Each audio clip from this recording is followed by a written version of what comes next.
ഓം അമൃതേശ്വരി നമ. ഏറെക്കാലം സേവയിൽ മുഴുകിയ ഒരു ഭക്തൻ അമ്മയോട് ചോദിച്ചു, അമ്മേ, ഞാൻ നല്ലത് ചെയ്യാൻ ശ്രമിക്കുന്നു, പക്ഷെ ലോകം എന്നെ മുതലെടുക്കുകയാണ്. ദയയും കരുണയും അവർ ചൂഷണം ചെയ്യുന്നു.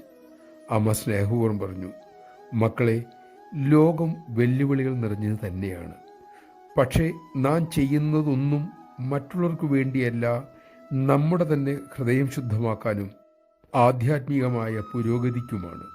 നമ്മുടെ ആ നല്ല ഭാവനയെ, പ്രവൃത്തികളെ ആര് എങ്ങനെ സ്വീകരിച്ചാലും പ്രതികരിച്ചാലും നല്ല കാര്യങ്ങൾ ചെയ്യുന്നതിൻ്റെ ഫലം അവിടെ ഉണ്ടാകും.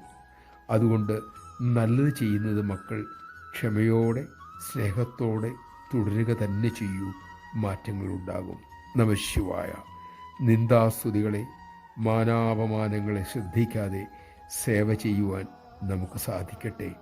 അതിനായി അമ്മയോട് നമുക്ക് പ്രാർത്ഥിക്കാം.